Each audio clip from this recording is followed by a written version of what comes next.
¿Qué tal? Soy el padre Ricardo Aguilar, doctor en teología bíblica. Sean todos bienvenidos a una sesión más donde comentaremos la palabra de Dios. Haré el comentario al Evangelio de este domingo, correspondiente al segundo domingo del tiempo ordinario de este año 2024. El texto es del Evangelio de San Juan, Juan capítulo 1, versículos 35 al 42. Este es el Cordero de Dios, que es la confesión que hace Juan el Bautista dando testimonio de Jesús, y la expresión hemos encontrado al Mesías, una expresión que refleja el estado de la fe de los discípulos en ese primer encuentro con Jesucristo. Entonces vamos a pasar a nuestro estudio, nuestro comentario de la palabra de Dios. Nos ponemos en la presencia del Señor en el nombre del Padre y del Hijo y del Espíritu Santo. Amén. Ven, Espíritu Santo, llena los corazones de tus fieles y enciende en ellos el fuego de tu amor. Envía, Señor, tu Espíritu y todo será creado y se renovará la faz de la tierra. Oh Dios, que has instruido a los corazones de los fieles con la luz del Espíritu Santo, concédenos, según el mismo Espíritu, conocer las cosas rectas y gozar siempre de sus divinos consuelos. Por Jesucristo nuestro Señor. Amén. En el nombre del Padre, y del Hijo, y del Espíritu Santo. Amén. Muy bien, pues teniendo en cuenta esto de punto, vamos entonces a estudiar el texto. Vamos a leer el texto que nos presenta la liturgia para este domingo del Evangelio según San Juan. En aquel tiempo estaba Juan el Bautista con dos de sus discípulos y fijando los ojos en Jesús que pasaba, dijo: Este es el Cordero de Dios. Los dos discípulos, al oír estas palabras, siguieron a Jesús. Él se volvió hacia ellos y viendo que lo seguían, les preguntó: ¿Qué buscan? Ellos le contestaron: ¿Dónde vives, Rabí? Rabí significa maestro. Él les dijo: Vengan a ver. Fueron pues, vieron dónde vivía y se quedaron con él ese día. Eran como las 4 de la tarde.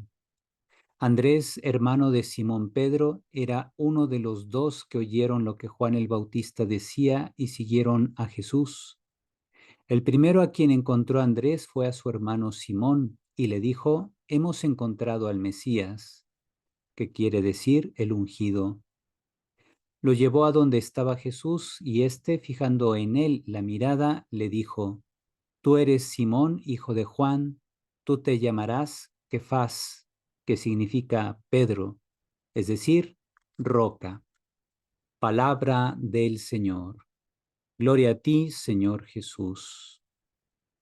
Bien, pues así hemos visto el texto que escucharemos este domingo en la misa y vamos a hacer primero que nada un breve comentario respecto a ciertas expresiones del texto griego. Sabemos que el griego es el idioma que usaron los evangelistas para contarnos la vida de Jesús en sus evangelios.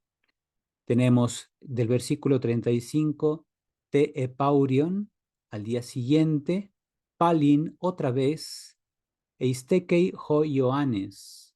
Pongo en rojo, por ejemplo, ho Ioannes, que es el sujeto de la oración, que es Juan el Bautista, y los verbos eistekei, emblepsas, silegei, que aparecen aquí en rojo, son verbos que están relacionados con Juan. Entonces, otra vez se encontraba Juan y donde se encontraba, pues en el versículo o en la sección anterior, perdón, se había dicho que Juan estaba bautizando en una región del Jordán. Y entonces aquí dice que se encontraba Juan y de entre dos de sus discípulos, pues les dijo que tras haber visto al Señor Jesús que caminaba, les dijo: miren, ahí está el Cordero de Dios.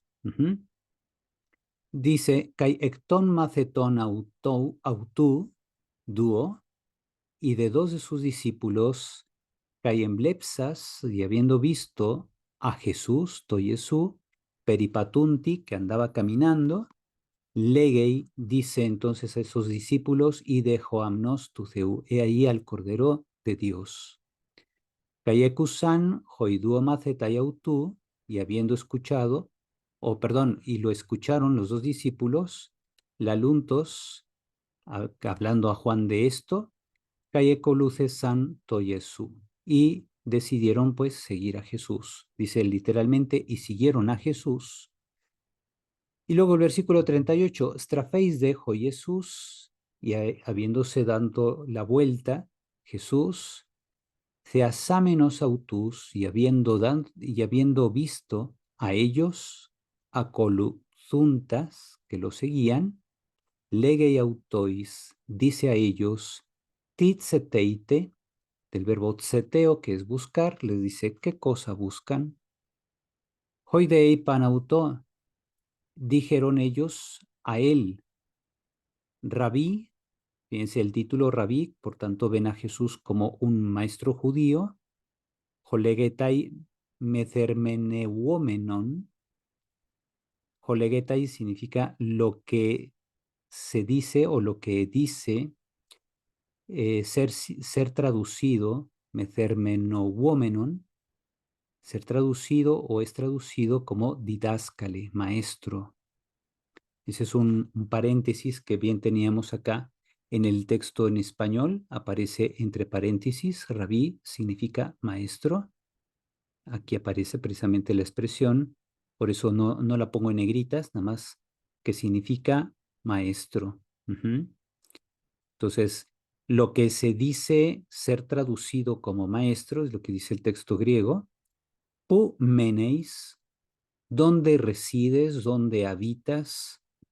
Legei autois, dice a ellos, ergeste kai obseste, dice vengan, ergeste, y luego utiliza un verbo en futuro, obseste, vengan y verán, es lo que significa el texto.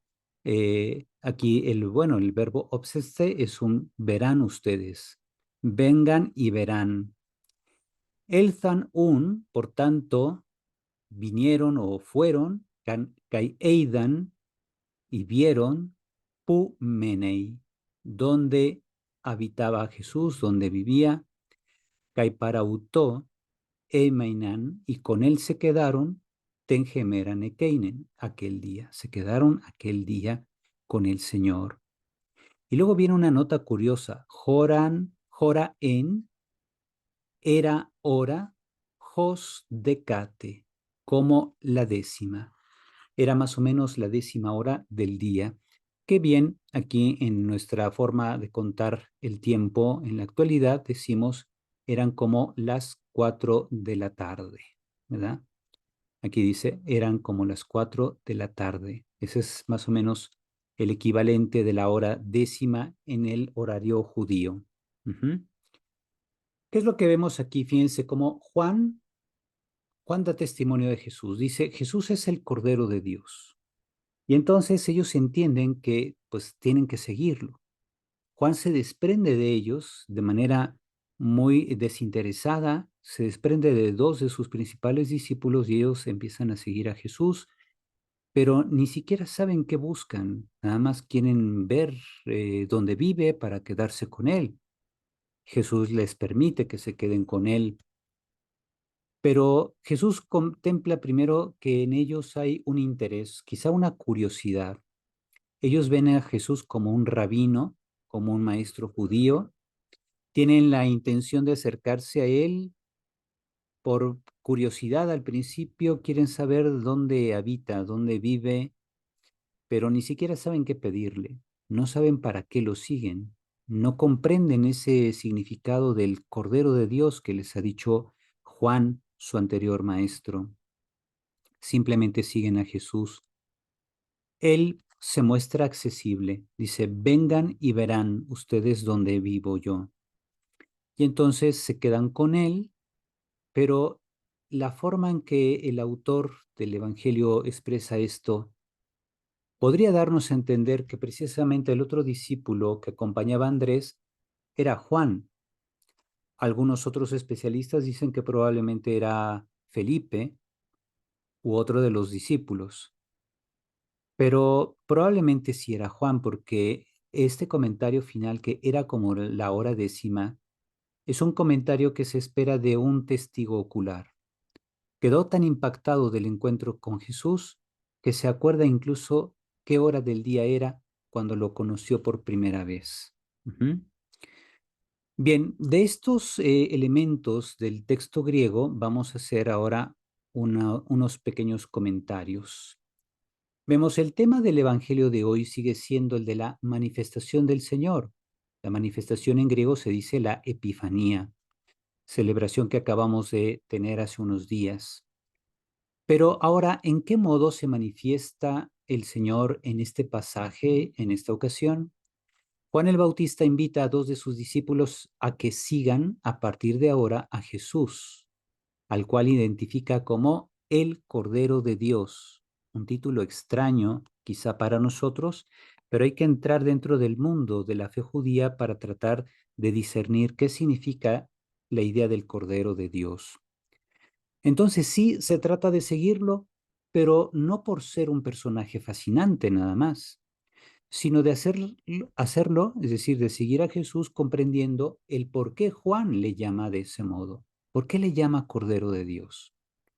Estamos ante una confesión de fe en Jesús, es decir, Juan el Bautista está expresando una confesión de fe en Jesús. Lo ve como aquel cuya muerte será propiciatoria para nosotros, es decir, que será en beneficio nuestro. Eso significa ser propiciatorio, un sacrificio. Así entonces, Jesús morirá para obtener el perdón de nuestros pecados. Ese es como que el punto de llegada, y en la muerte de Cristo en la cruz, dentro del Evangelio juánico, tenemos que esa será la máxima expresión de la gloria de Dios manifestada por medio de Jesucristo, porque al morir Jesús en la cruz, pues nos ofrece el camino del perdón de nuestros pecados. El cordero sacrificado tenía esa función dentro de la liturgia israelita. Juan presenta a Jesús como el Cordero de Dios, por tanto, Él es el que quita el pecado del mundo. Es una confesión de fe adelantada, digamos, para que el lector vaya comprendiendo desde ahorita por qué Jesús tiene una relevancia importante para todo el género humano. No solamente dice que quita el pecado de los israelitas, sino que quita el pecado del mundo, es decir, de toda la humanidad. Esta confesión de fe es para nosotros, lectores del Evangelio y miembros de la Iglesia, pues nos brinda un elemento fundamental para nuestra identidad como seguidores de Jesús. No basta reconocer a Jesús como un líder fascinante al cual nos gustaría seguir, sino que hay que seguirlo con una vida devota y agradecida, porque Él asume su sacrificio para perdonar nuestros pecados y purificándonos nos reconduce a su Padre Celestial. Por eso Jesús, al morir en la cruz, es víctima, porque precisamente es sacrificado, es literalmente destruido para santificar a aquellos por los cuales se entrega. Ujú. No solamente nos purifica de los pecados, sino que nos diviniza. Por eso pongo aquí al final: por tanto, seguir a Jesús es ofrecer la propia vida a Dios como una oblación, la cual ha de ir unida al Hijo de Dios que se encarnó para redimirnos, santificarnos y divinizarnos, es decir, para hacernos partícipes de la gloria de Dios, partícipes de la vida divina por gracia. Ahora hago aquí algunos énfasis. Al voltear y verlos, Jesús les pregunta: ¿qué buscan? Titseteite. ¿Qué buscamos nosotros en la vida? ¿Qué buscamos nosotros cuando decidimos seguir a Jesús? Ellos le responden: ¿dónde vives, Rabí? Rabí pu meneis. Quieren estar con él, pero no saben aún por qué quieren seguirlo, ¿verdad? Se sienten impulsados por Juan porque Juan como que los conduce, dice: vayan y síganlo, pero no saben qué les espera. ¿verdad?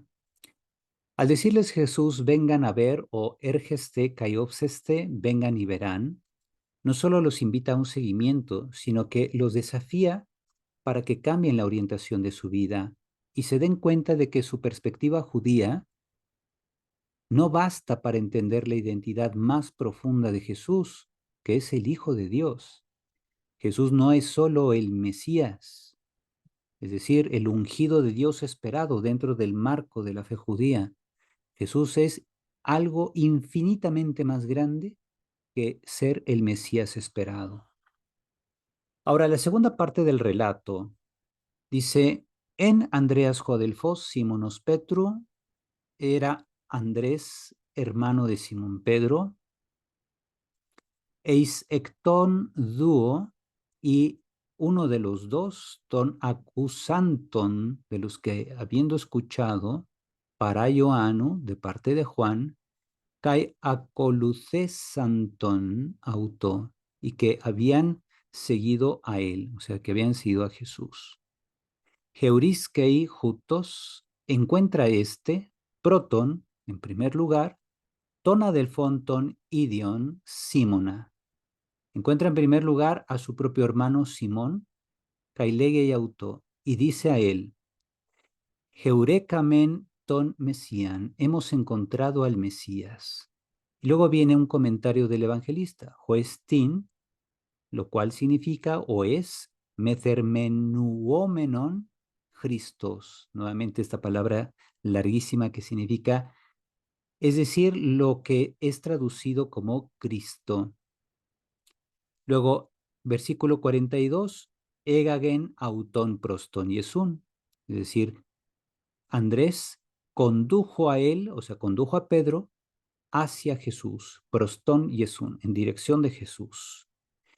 Emblepsas autojo Jesús eipen, y habiendo fijado en él la mirada, Jesús dijo, Suei Simón Jogios Ioannu, tú eres Simón, hijo de Juan, Su clecese Kefas, tú serás llamado Kefas, Jo hermeneuetai Petros, lo que significa Pedro, ¿verdad? O Petros aquí sería roca, ¿verdad? Por tanto, ahí tenemos una conexión con la forma en que Jesús se dirige a Pedro en el Evangelio de San Mateo, donde le dice, tú eres Pedro y sobre esta piedra edificaré mi iglesia, sobre esta roca. Hay una conexión por medio del uso de la palabra Petros. Bien, vamos a comentar entonces aquí los siguientes puntos.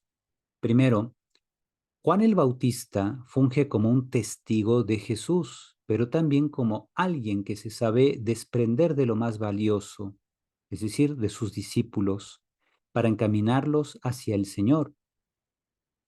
Ellos, fascinados por seguir a Jesús y ver dónde vivía, comunican alegremente su experiencia a otras personas, como Simón Pedro, para que también sigan a Jesús. Cuando Andrés invita a su hermano Simón a que conozca a Jesús, le dice, hemos encontrado al Mesías, lo cual es un título comprensible dentro del marco de fe judío. Aún no saben que Jesús les perfeccionará su fe. Fíjense, pongo esto de perfeccionar porque precisamente en el Evangelio de San Juan se muestra continuamente en los diálogos, en los encuentros de Jesús con otras personas, todo un proceso de catequización o de catequesis, donde Jesús va perfeccionando la fe de las personas que entran en contacto con él.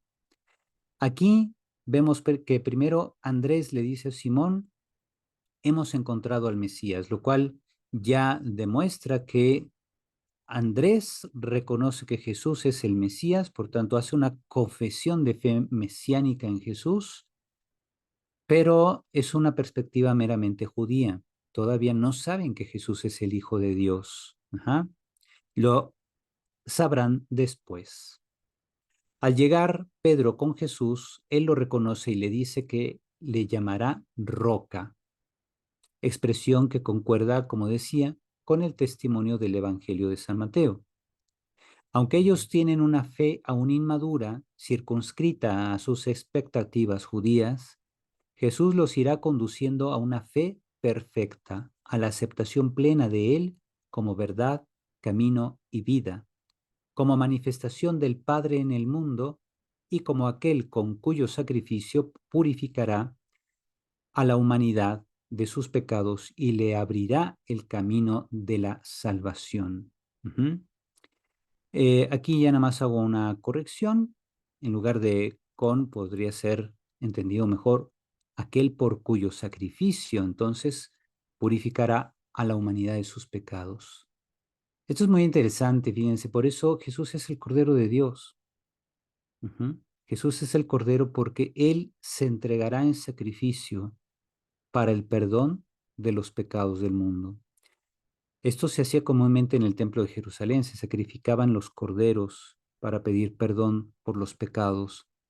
Cuando Jesús muere en la cruz, dice el autor de la carta a los Hebreos, al ser un sacrificio perfecto, ya no es necesario sacrificar más corderitos, más animalitos, porque ya Jesús ha ofrecido su vida como un sacrificio perfecto al Padre y ya no hace necesarios más sacrificios. Ha obtenido entonces la remisión de los pecados de todos aquellos que se fían de Él, que se abandonan a Él, de todos aquellos que cumplen sus mandamientos. Pasamos ahora a las orientaciones para la vida. Pongo aquí una imagen precisamente del momento en que al celebrar la Eucaristía, un sacerdote eleva la hostia haciendo el memorial de la inmolación de Cristo en la cruz, que se presenta ese mismo sacrificio ahora sobre el altar, pero de manera incruenta, debido a que Cristo ya está en un estado glorioso. Por eso no hay derramamiento de sangre, por eso no es un sacrificio incruento, pero es el mismo sacrificio de la cruz que se hace presente en el altar y que ahí no solamente se hace presente como si fuera una especie de imagen, sino que se actualiza la inmolación de Cristo por nosotros. Ese es el don maravilloso de la Eucaristía y cuando nosotros participamos activamente de la misa, la participación activa radica en el que interiormente nos ofrecemos a Dios unidos a la hostia consagrada, es decir, a Cristo, que se inmola por nosotros y que esa inmolación se hace presente, se actualiza en el altar. Y ahí entonces nosotros somos nuevamente ofrecidos al Padre a través de las manos del sacerdote, que no solamente preside la celebración eucarística, sino que nos conduce a el encuentro con Dios, nos conduce a Cristo y al Padre cuando estamos unidos a Cristo, hostia que se ofrece al Eterno Padre por todos nosotros. Por eso pongo esta imagen, porque nos recuerda la inmolación del Cordero de Dios para remisión de nuestros pecados y para conducirnos a la vida divina. Ahora bien, partiendo de esta imagen, las orientaciones son estas. Aunque tengamos una fe imperfecta, reavivemos el encuentro con Jesús en la oración, en la lectura meditada y orada de la Sagrada Escritura y en la participación de los sacramentos, sobre todo del sacrificio eucarístico, con el fin de unirnos a Él y poder dar frutos de vida eterna. Uh-huh. Muy importante este aspecto porque precisamente en eso radica la perfección de la vida cristiana. Veamos cómo San Pablo dice en la carta a los Romanos capítulo 12, ofrezcan ustedes su cuerpo a Dios como una oblación perfecta, algunos traducen como una hostia agradable al Padre, porque ese es el culto espiritual que Dios espera de nosotros, la inmolación de nuestra vida, el ofrecimiento de nuestra vida, unidos a Cristo, que ya se ha ofrecido por nosotros, y que este sacrificio del Señor se hace presente aquí y ahora en la Eucaristía. Y entonces pasamos ahora a nuestra confianza en María.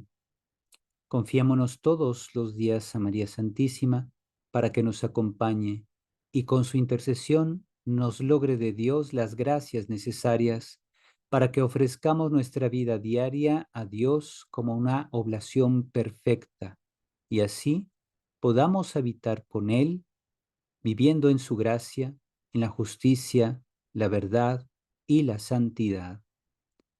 Así que con confianza acerquémonos a Jesús, acerquémonos y digámosle: Señor, quiero habitar donde tú vives. Quiero habitar precisamente en tu presencia, quiero habitar en ti, que eres el templo del Padre. Y así entonces, habitar en Jesús significa esto: vivir en su gracia, vivir en la justicia, vivir en la verdad, es decir, en esta dinámica de aceptar a Jesucristo como revelación del Padre. Eso significa la verdad en el Evangelio de San Juan. Y también vivir en la santidad, es decir, en una condición de que vivimos con la conciencia de estar separados del mundo para estar consagrados a Dios. Es decir, Cristo nos santifica, nos separa del mundo para vivir para Él, para conducir nuestra vida según la voluntad de Dios, que es una voluntad de santificación. ¿Mm? Ahora pasamos a nuestra oración final. Dios Todopoderoso y Eterno, que gobiernas los cielos y la tierra, escucha con amor las súplicas de tu pueblo y haz que todos los días de nuestra vida transcurran en tu paz. Por Jesucristo nuestro Señor. Amén. Con esto hemos terminado entonces nuestro comentario, nuestra reflexión bíblica sobre este pasaje que escucharemos este domingo, segundo domingo del tiempo ordinario. Estamos empezando esta época del tiempo ordinario, una época en la que vamos caminando con Jesús a lo largo de su vida ministerial. Y es tiempo también de nosotros de que, como dice el dicho, año nuevo, vida nueva, que llevemos una vida según Dios, una vida de santificación, de purificación de nuestros pecados, una vida de inmolación, de ofrecernos a Dios, ofrecerle nuestros esfuerzos, nuestras penas, ofrecerle también nuestros proyectos, nuestros deseos, sabiendo que estamos en buenas manos, en las manos de María, que nos lleva hacia Jesús. Así también nosotros emprendamos este inicio de año con plena confianza en el Señor. Si este tipo de material les gusta, pues sigan invitando a más personas, a más contactos, a que se suscriban a este canal, que activen la campanita de notificaciones para que YouTube les mande una notificación cada vez que yo suba un nuevo comentario a la palabra de Dios. Y así entonces todos seguimos caminando en el conocimiento de la palabra y en la santificación de nuestras vidas. El Señor esté con ustedes. La bendición de Dios Todopoderoso, Padre, Hijo y Espíritu Santo, descienda sobre ustedes y permanezca para siempre. Amén. Que tengan todos un feliz fin de semana. Dios los bendice y los santifica en su Hijo Jesús. Hasta pronto.